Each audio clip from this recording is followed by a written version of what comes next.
Suns back on the court tonight, welcoming the Indiana Pacers to town. Should be back at full strength with Bradley Beal returning from his latest injury. Here to talk Suns and NBA with us, ESPN NBA front office insider Bobby Marks joining the show here via the Arizona Sports Line. Bobby, good morning. Hey guys, how are you? Good morning. Doing well. We were having the discussion earlier, not a discussion that we haven't had before, about this Jimmy Butler thing, this perceived connection to Phoenix. And I shuddered at the thought that this might linger on for 2+ months before something actually happens.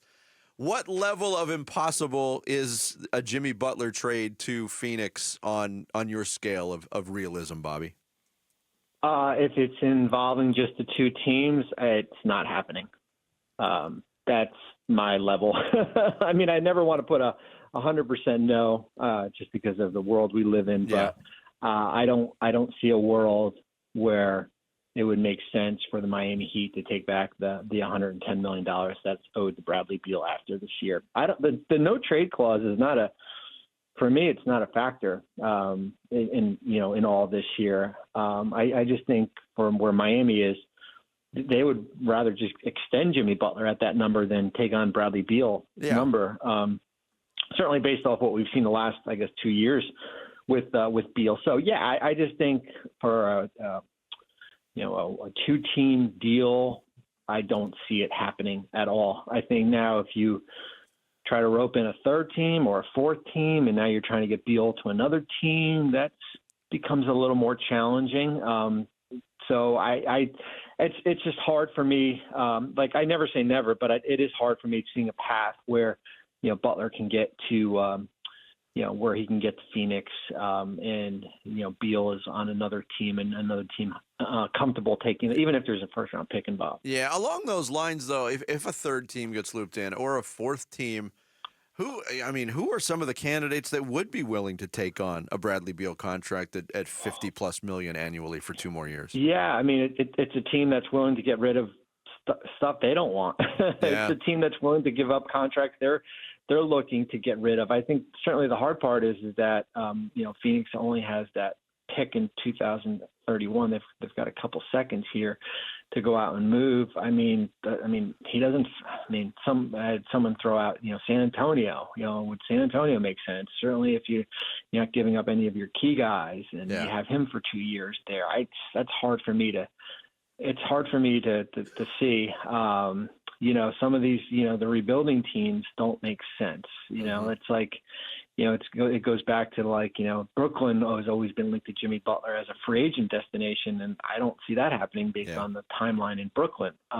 So it's, we'll see. We've got a little less than 2 months here, with where this kind of shakes out. I don't think that there's a precedence or there's a priority in Miami to try to go out and do a deal right now, just based on they've played a pretty good basketball. But I think Phoenix will be active. If it's not Jimmy Butler, I think it's whether it be Nurkic or Koji or, certainly Grayson Allen is a name that's kind of been floated out a little bit. I think that's hard for me to move off him based on the Beal up and down with his injuries and stuff like that. But I do think they'll be active trying to add to this roster.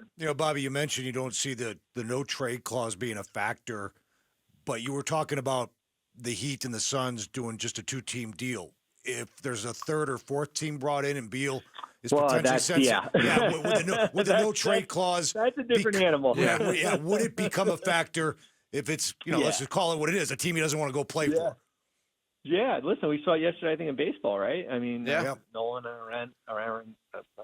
Aaron Nato or whatever in St. Louis blocked a trade to Houston because he had a no trade clause, and that's probably, if you're picking or critiquing things, I think if we look back 2 years ago, I think part of the deal should have been Bradley Beal waiving that no trade clause, because then it would have given them Phoenix more flexibility to try to maybe move him again. But that's playing Monday morning quarterback. But yeah, that's listen, if they got a third team, let's say if San Antonio became involved and he says, "Oh no, I don't want to go to San Antonio," then that becomes a factor here. But I do think you get to a point if the writing is on the wall and that a team is trying to trade you, it's like being employed somewhere. You don't want to work somewhere where they don't want you to be. So we'll see we'll see how that shakes out. But, yeah, Miami, I don't see it being a factor. But if there was a third or fourth team involved, that certainly could come into play. Bobby, we've seen before star players having power for a variety of reasons, including, their own current contract situation. I think back to Anthony Davis and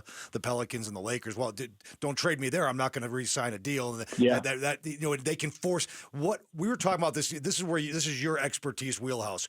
What kind of leverage does Jimmy Butler have in any potential trade in terms of his dealings with Pat Riley and the Heat?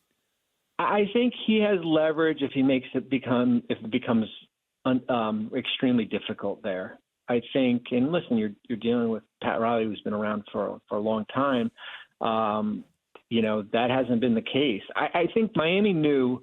Once Miami didn't extend them this summer, they knew eventually there was going to be some noise to this, and now we're getting the noise, right, in mid-December, because it's where basically trade season has opened here. So I've said all along, I don't see how much leverage that Jimmy Butler has in this. He's going to be 36 years old in September. He's got a $52 million player option for next year. There's nobody out there in free agency that I've pinpointed that is willing to sign him to that number.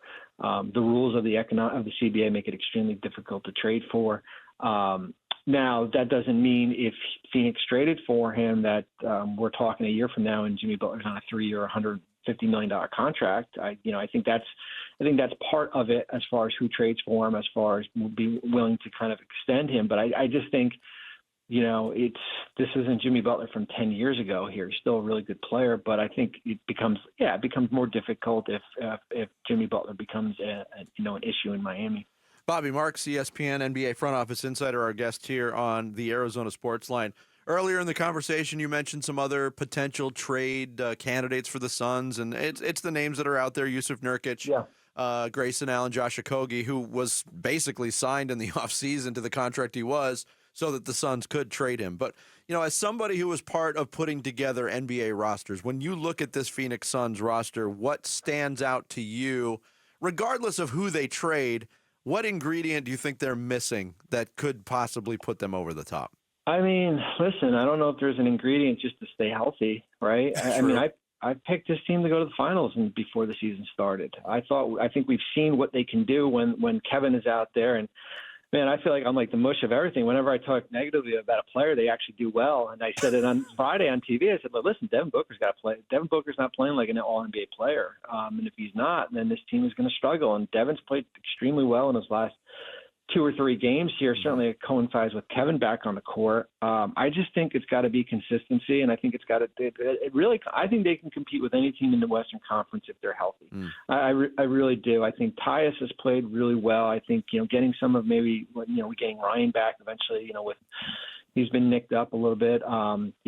Grayson, in that sixth man as far as adjusting that. As we talked about, Nurkic, certainly that's the number, the $18 million number here. But I mean, if you said to me on February 7th, Phoenix didn't make a trade at all, I would say, okay, this team can compete to get out of the Western Conference, but they got to stay healthy. I mean, that's the biggest thing. Yeah. Bobby, you look at potential trades. Nobody wants to trade Grayson Allen. I mean, he's a fan favorite. He's a productive player. Yep. But at the end of the day, you do have a surplus of 2s and a shortages of 4s, if I could use the old-time NBA positional designations. I mean, is there anything there, and we're just kind of spitballing. I know you probably – is there anything there that could potentially give the Suns some more defense and rebounding along that front line and let Durant maybe play his more natural 3 role?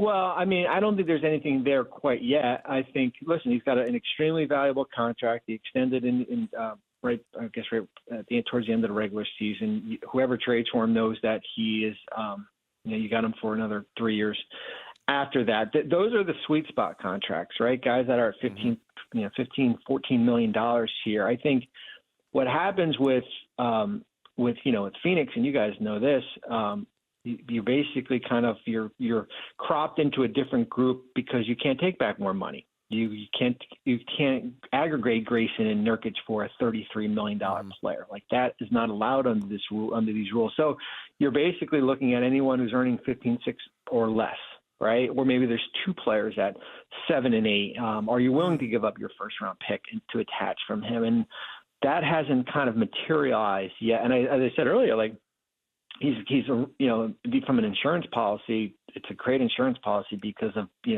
don't know tomorrow Beal might wake up and his knee might be, swelling.